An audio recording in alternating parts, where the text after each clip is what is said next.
morning and welcome to North Texas Networkers, a show about networking people across the DFW area.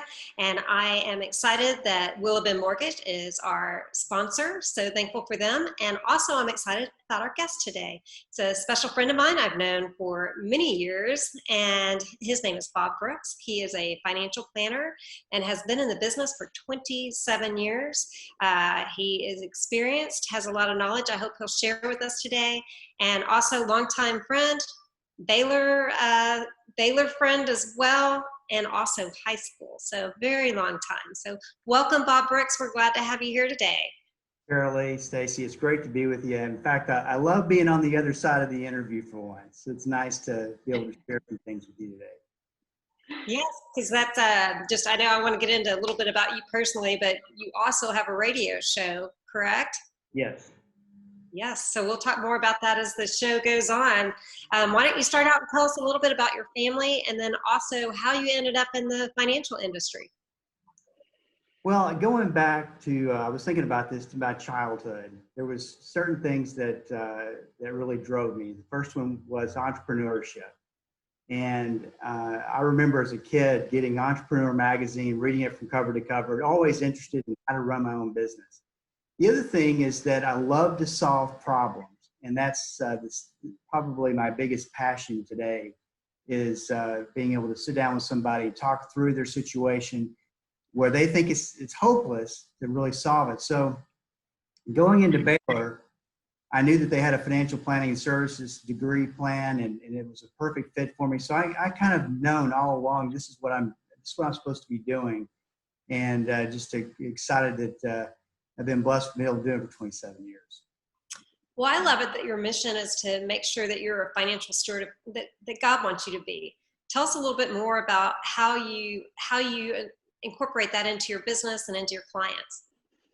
Yeah, Caralee, I think stewardship is the main theme on the program, and the best way to put it is stewardship gives money purpose, and stewardship keeps everything in balance.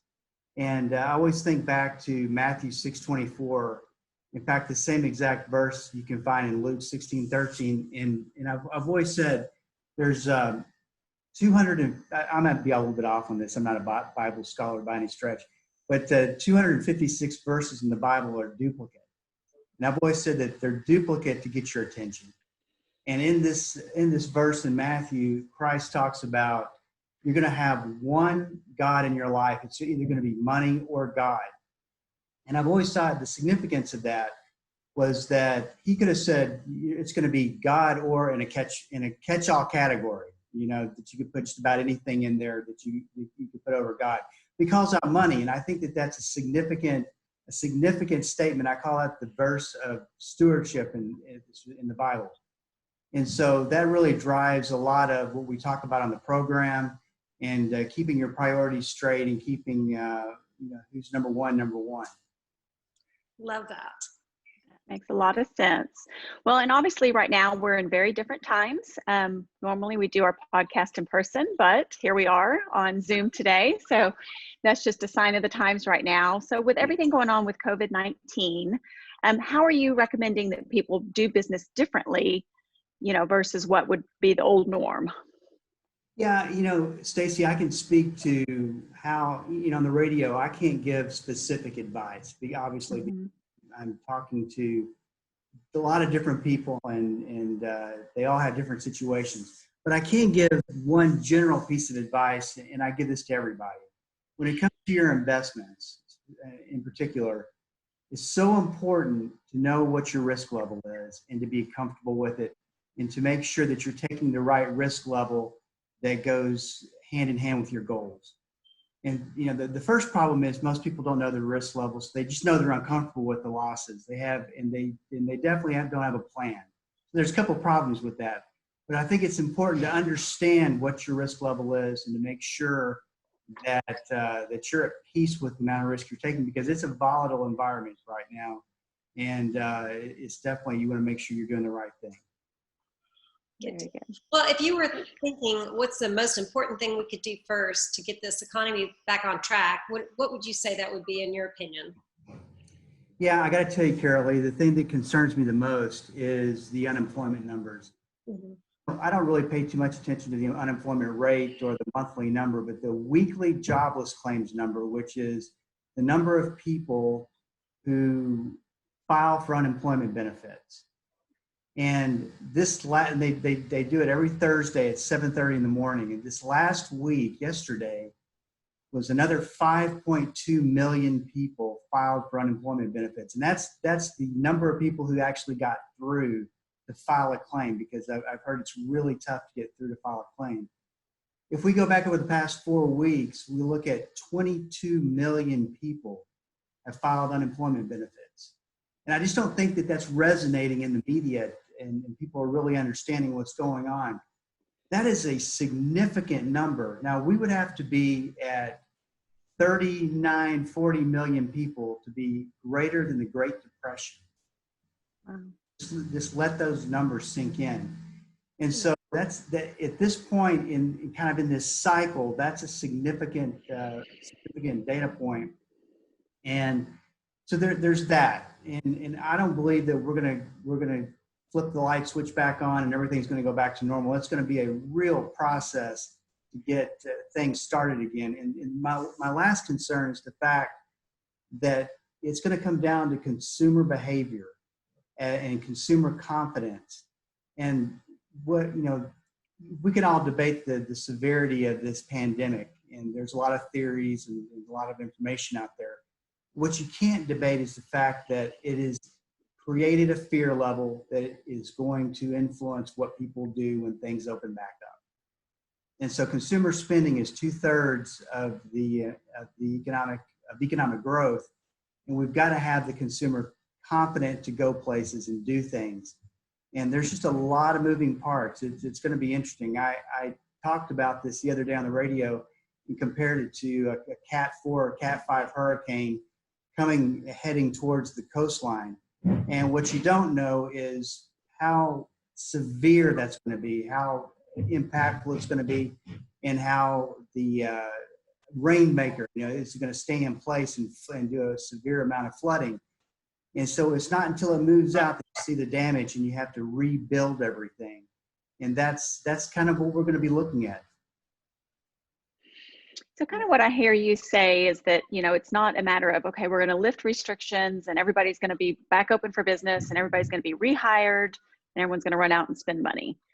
I mean, I see that this is a process. So where do you see the market going and how long do you kind of see it getting traction before we're kind of back to where we were in the past? And will we get back to where we were in the past? Yeah, that last question is really,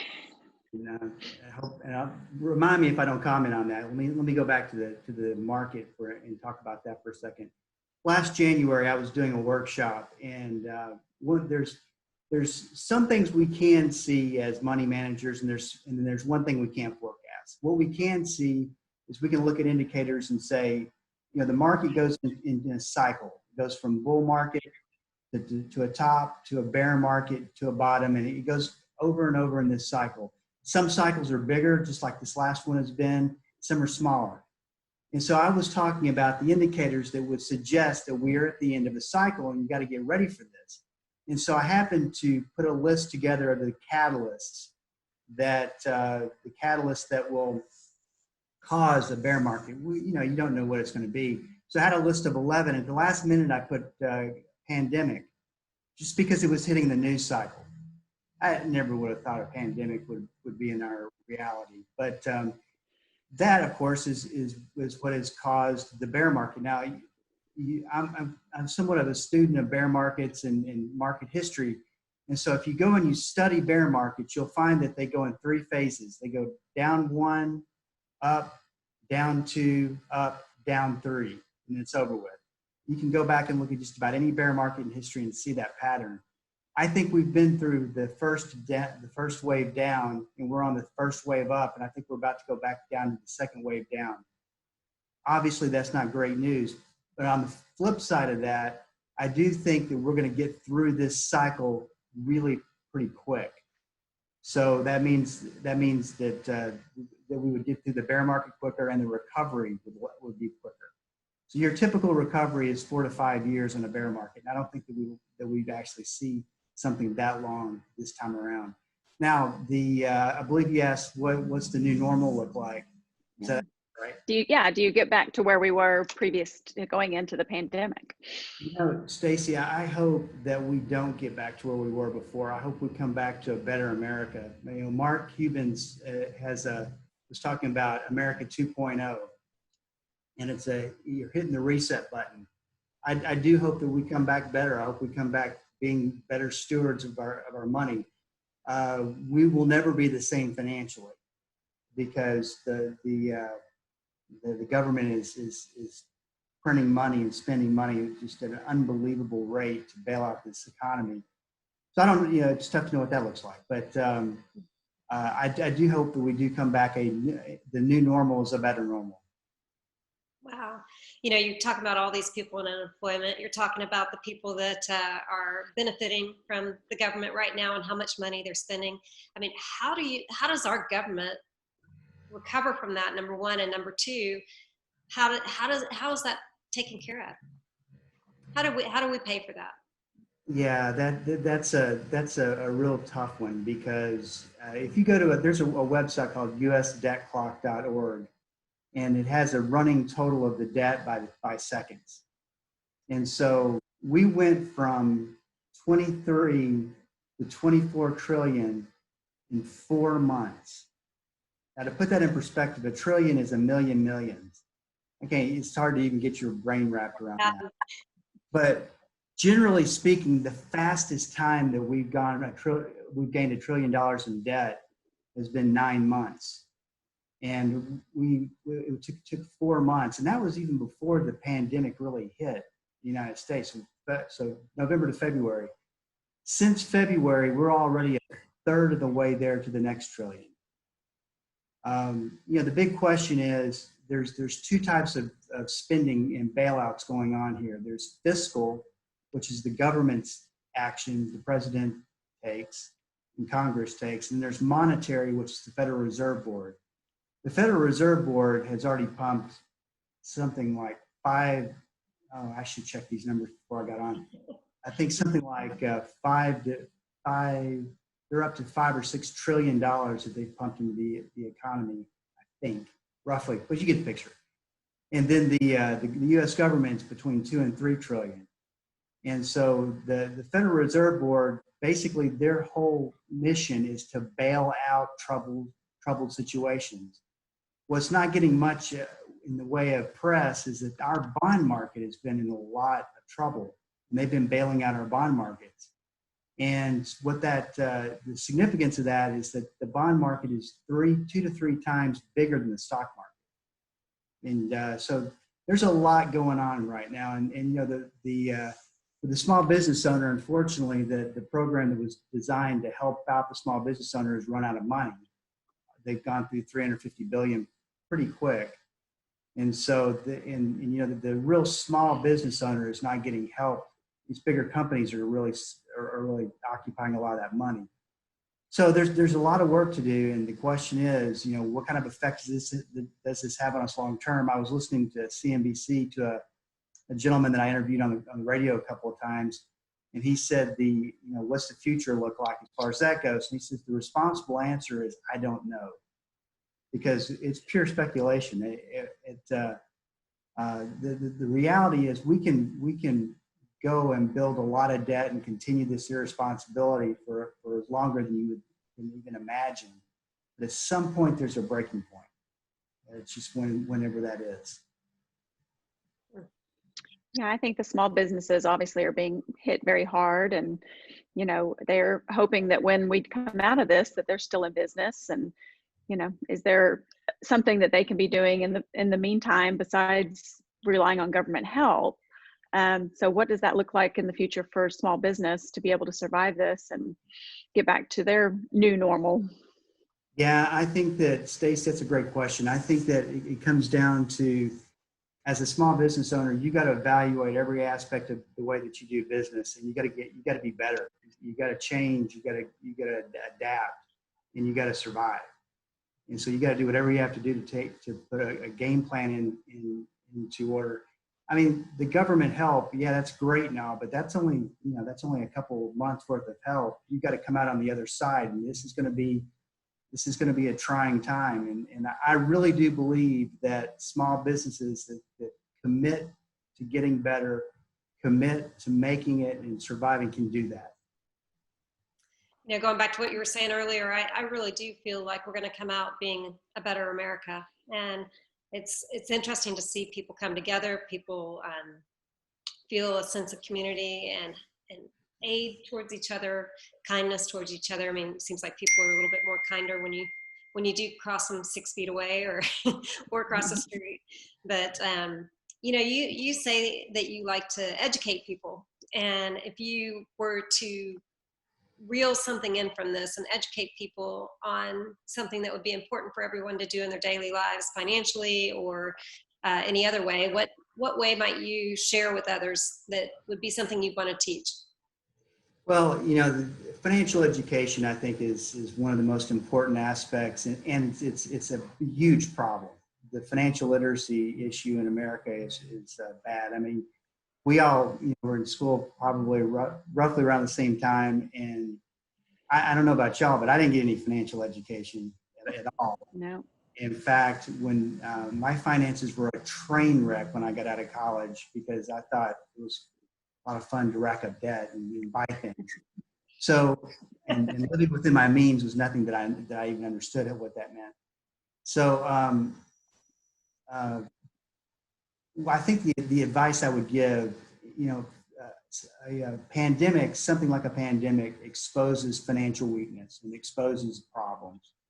And the two biggest problems that America has right now is that America does not plan, America does not have goals, and America does not have emergency accounts. And so, people are just not ready for the layoff or the loss of income. And it's a real problem. So I think that you'll see.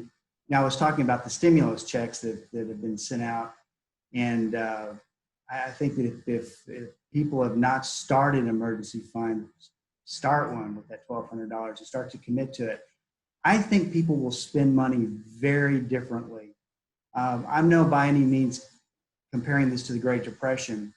The Great Depression changed the way people saw money and dealt with money. And I think that we're going to see a lot of the same thing this time around.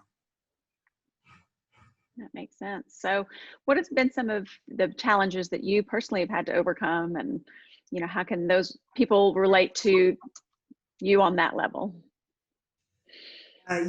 Stacy, I think that I'm very contrarian by nature. So if you tell me this is going to happen, I'm going to come back and find out why it won't happen. And not that I have a negative outlook. I'm looking at both sides all the time and weighing out the pros and the cons. Mm-hmm. That to me is the way that I go about making decisions. And so my approach for many years has been more of a pessimistic outlook, instead of weighing out the pros and the cons and kind of falling in love with my thesis. So I've had to overcome a lot of that thinking, and I stay well balanced in my approach, because it does affect the way I manage money and affects the way that I do things. What would you say out of 27 years, right? Mm-hmm. And then 17 years on radio. Right. What would you say is your biggest win in your career? We all get up to the bat every day. Sometimes we hit singles, sometimes we hit home runs, sometimes we strike out. And so we all have good and bad stories. I think it's for me, it's the little wins that make the big difference. I said that I love to solve problems, and in fact, this week I was faced with a client that was facing a big problem, and I went into it not knowing how this thing was going to turn out, but we turned it into a win, and that felt so good. And to me, those are the things I look for on the small things, not just the big victories. Well, what do you think's been your biggest challenge that you've had to overcome? Oh, without question, my contrarian outlook. Yeah. Yeah. So what's next then for Bob Brooks and the Prudent Money Show? What do you see is Well, in for your future? the Stacy, for the Prudent Money brand, there's two aspects to that. First of all, the most important thing to me is to get my clients from point A to point B. And then beyond that is for the radio show. I feel blessed to be able to get to do that and to broadcast daily. And I'm real committed though to writing this second book. And if I can just ever sit down long enough to do it, so that's kind of on my radar. Tell us a little. What was the first book? Yeah. The first book was called Deceptive Money. It was about the debt and credit problems in America and how to overcome it. And I wrote that in 2009. And this book is called, right now it's called Fear, Love, and Money. And it talks about how we process and interpret money. We can only use one filter at a time. You can either process it through love or God, or you can process it through or filter it through ego or fear.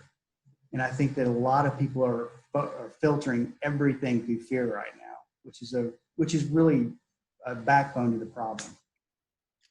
So if people wanted to find out more information about you, your book, your show, tell us where they would go to do that.